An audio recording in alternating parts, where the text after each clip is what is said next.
Bhagavad Gita is a book of mankind's collected experience of and answers to life's most basic questions. Who I am, from where do I come, what is my purpose and destiny, and most practically, how do I find happiness? These podcasts originate in the lectures of Neil Bhatt, a disciple of Swami Chinmayananda. They are presented here in 20 to 30-minute segments, each covering 3 of the Gita's 701 verses. Welcome to Gita Wisdom for Daily Living. So we are now discussing Chapter 3, Karma Yoga, Yoga of Action. We typically evaluate before getting into any sphere of activity, what are my limitations? If I want to take a particular major in the university, am I good at mathematics or I'm good at science or arts? Once I decide what my limitations are, then I say how I can develop my capabilities in that field. And then that becomes the field of my choice. So, in Bhagavad Gita, Bhagavan in chapter 2 gave us our limitations. That karmani eva adhikarate ma phaleshu kadachana. Our limitation is to act in the present only. And we have no control over the fruits. So that's our limitation Bhagavan has given us. Therefore Bhagavan said that do not worry about the fruits. They are not in your capabilities. You never get attached to inactivity. You focus on your actions. And then for development of my capabilities, then Bhagavan said, Yogastha Guru Karmani. Establish yourself in yoga. Yoga is nothing but the balance of mind, equanimity of mind. So once you know your limitations, that I have no control over the fruits, but I do have control over my actions, then I have to now become more efficient in my action. And therefore Bhagavan said that Yogastha, establish yourself in yoga. Yoga is balance of mind. Develop balance of your mind while acting. When your mind is imbalanced, there is no way you can act efficiently. So once you establish the equanimity of your mind, then yoga karmasu kaushalam. That will be the result. You will become very efficient in your actions. You will be very dexterous in your actions if you can balance your mind. So your job is only to balance your mind no matter what the situation is. Because you will be acting in this world in myriads of situations. Situations are not in your control. They will be controlled by the world of phenomena, the world outside, the people of the world. You have no control over that, but you have to continuously act because you cannot stay without any activity. You cannot change the situation, but you can change the way you perceive and work in this activity. In one of these TV serials, I heard a very interesting line. If you cannot change the paristhiti, then change your manasthiti. And I thought it's a very profound statement. If you can change the circumstances outside, you can at least change your mental reaction to it, manasthiti. The state of your mind you can change because you cannot change the situation outside. So Bhagavan said, Samatvam yoga uchyate. Have the balance of mind in all situations. Now that I've learned how to work efficiently, I need to know what is the field of my activity and what spirit I should be acting. So the last verse we have discussed is Yagnarthat karmano anyatra loko ayam karma bandhana tad artham karma kaunteya. Yagnarthat karma kaunteya. So Bhagavan has now given us the field of activity. That yagna is the field of your activity. And we have defined yagna as cooperative activity for the greater good. Dedicated action, sacrifice. So yagna is basically people come together in the spirit of sacrifice. Each one sacrifice something of his own for the betterment of the community. So the Bhagavan said that's the field and the spirit if you act with all the capabilities you have developed by that samatvam employed in yagna. Yagnarthat karmano anyatra lokoyam karma bandhanaham.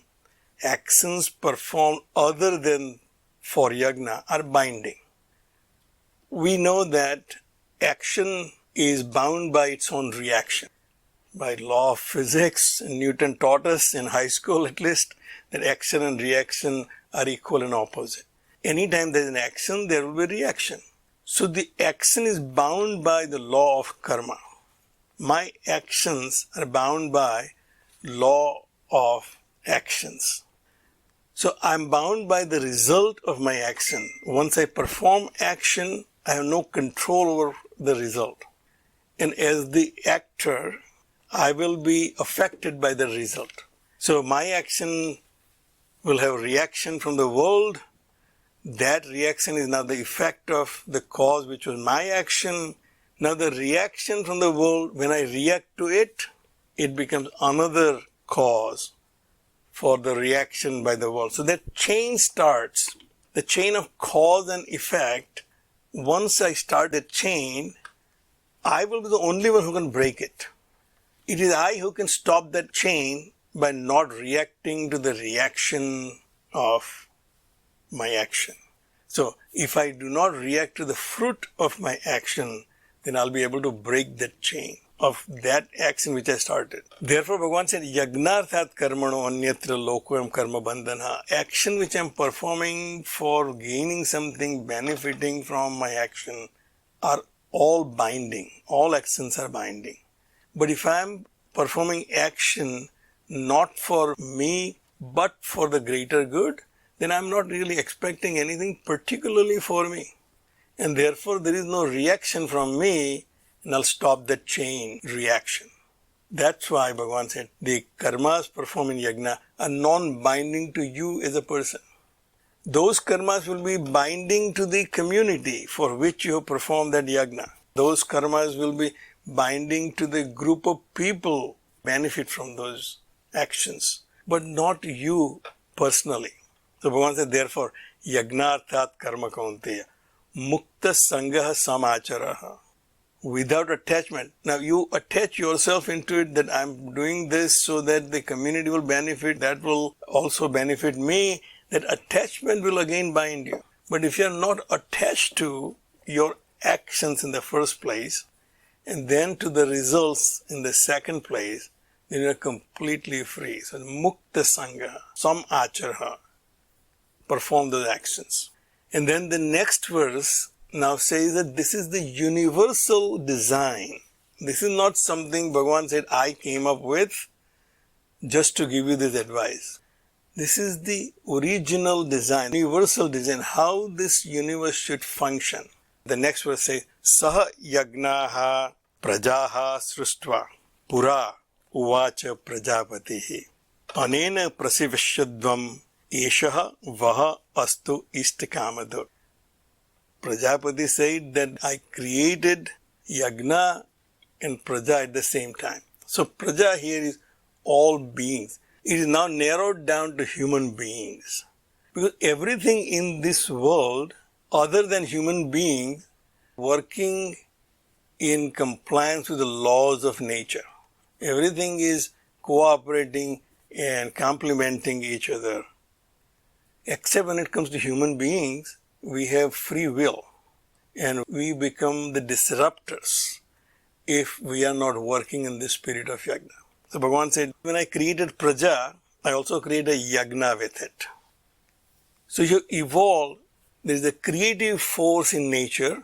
That creative force is evolving things, and when it comes to a level of evolution that you can function on your own, Prajapati says, I have created praja, but I also created the spirit of yajna with it. Anena prasivishwadam. By this, you shall prosper. You are on your own, but I'm giving you means to support yourself, means to prosper yourself.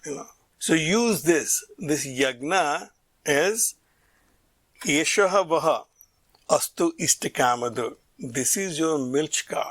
This is your Kamadhenu. And we obviously all know about the mythology of Kamadhenu, the sacred cow which is capable of fulfilling all your desires. So in mythology, the cow came out of churning of ocean, and it is also described as a cow's body with a human female head and bird's wings. So it is basically a combination of all beings. This Kamadhenu is all beings the birds and animals and human beings all working together can fulfill any desire. In this case, your yagna is the kamadhenu. This cooperative spirit and the actions performed in yagna are capable of giving you whatever you desire. So use that. When I created praja, I created spirit of yagna.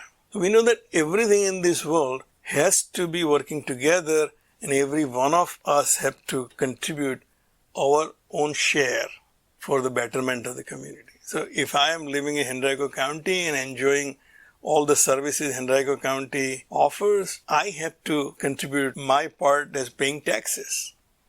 If every citizen decides that I'm not going to pay my taxes, there won't be any services after a while. So Bhagavan said, you do your part, but if you work in this cooperative manner, you shall prosper. You will get anything you desire by this yagna.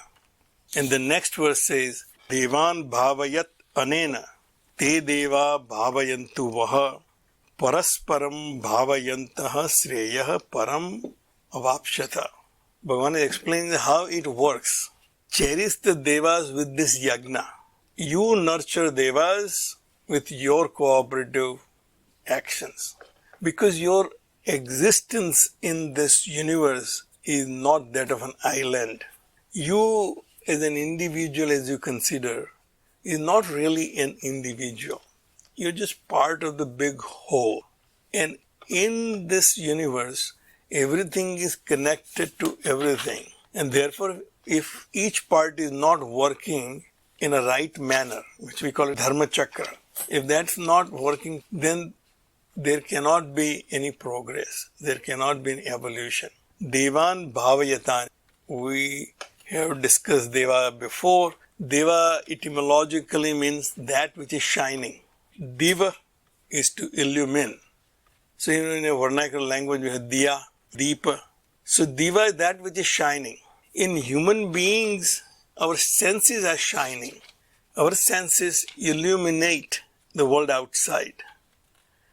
So these senses can only work if I nurture those senses. So for me, even the individual, to function properly, I have to nurture my senses. Then the same senses will nurture me. Deva bhavayantu vaha. Those devas will then nurture you.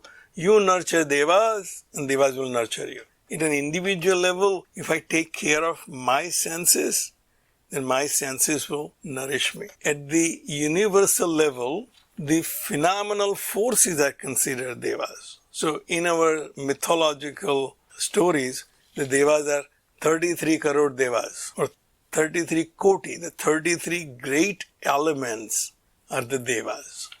Somewhere in comment, Swamiji has listed those devas, 8 Vasus, 12 Rudras, etc. They become 33. So in other words, everything in this world is important, and unless every element of this universe is taken care of, the universe cannot function as it's supposed to be. Everything in the universe is working as per the laws of nature. It is only us, the human beings, have to be disciplined. So now in today's situation, we all know about the climate change, the green movement. We know that world would have worked perfectly fine if we have not created the problem with the environment. Anytime I want to get something out of the environment, I have to make sure the environment is not affected. But which is where we are failing. I actually read a very interesting theory on Facebook or WhatsApp, where the theory was that this coronavirus has come out because of 5G network. The presenter was so convincing, and he relates all the coincidences, saying when the electricity was invented, then we had this great flu. And all the pandemics were related to the development in electricity and how we use the electricity. And the latest is this 5G. And the Wuhan was the main center of that 5G. Now, there may not be any basis in this theory. But one thing is entirely possible, that if we do not use the natural resources with understanding, then it can create disasters which we have not anticipated. the global warming, we are all now experiencing the results of them. So here Bhagavan said, you take care of the nature and nature will take care of you. How can I as an individual take care of the nature? Bhagavan said, if you act in the spirit of yagna, that every action that you perform, if you analyze and see that it is for the greater good and not just for me. So as our pledge says that we'll produce more than we consume, we'll give more than we take. If I have that attitude of yagna, the sacrifice, I'm sacrificing my actions for the greater good, but once you are cherishing devas. And those devas, those phenomenal forces will then cherish you, will nurture you. Parasparam bhavayanta, it is basically mutual arrangement. You work with this world and the world will work with you. We obviously understand this in our life. If we cooperate with others, others will cooperate with me. I'm a team member. I work as part of a team. Because we know the one who is not very useful employee. Parasparam bhavayanta sreyaha param avapsyate. A greater good can be achieved if we work with each other in a cooperative manner. Now this can be applied to a smallest group as a family, as a community, or as a nation, or even the universe. But the principle is very solid. Bhagavan said, you act in a cooperative manner and your spirit should be dedication, self-dedication. I will do more than what I take from this world. And to emphasize that point, Bhagavan said, Istan bhogan hi vah devaha dasyante yagna bhavitaha tair dattan pradayebhyaha yah bhunkte stena evasaha. Nurtured by this yagna, the devas shall bestow on you the things which you desire. If you take care of the natural system, then you will get what you want. So Meena always reminds me, we are not good at gardening, but we at least have some mint and tulsi. And I like mint in my chai, so I go and pluck those leaves from mint, and then I'll walk away from the plant. And Meena said, every time you pluck those leaves, make sure that you water that plant. But if you don't take care of the plant, you won't have any mint. That's basically what Bhagavan is saying here. If you take care of the plant will take care of you when you need those mint leaves for your tea. If I take care of my environment, the environment will support me as I need to be supported. Cherished by yagna, the devas will bestow in the enjoyment of desire. Tair dattan apradayabhyaha, one who takes without giving. Saha bhunkte stena eva saha. One who is enjoying the fruits of this collective activity by all people, but without paying back of his own share, he is a thief. They're pretty strong words, but it is true. So who is a thief? Thief is someone who is taking away from someone that belonged to the other person without in return giving anything. Therefore, he is considered a thief. If I, as a family member, do not participate in the welfare of the family, then I am a thief in my family. As an employer, if I enjoy the profits but do not take care of my employees, then I am a thief. So Bhagavan said, once you have understood that you are part of this society, this community, this universe, this cosmos, understand that you have an obligation to perform your duties in that spirit of greater good. And if you don't do that, then obviously the system will not work in the long run and you will be the party who caused that disaster. So you're the cause for breaking down the system. So you are the thief who created this disaster. So do your part. I'll stop right here. If you find this podcast helpful, please support it by donating any amount by going to the episode's website at neilbhatt.podbean.com or at chinmayarichmond.org. Thank you. Om Sarve Bhavantu Sukhina Sarve Santu Niramayaha Sarve Bhadrani Pashyantu Ma Kaschid Dukkha Bhag Bhave. Om Shanti, Shanti, Shanti. Harihi Om. Shri Gurubhyo Namaha. Harihi Om.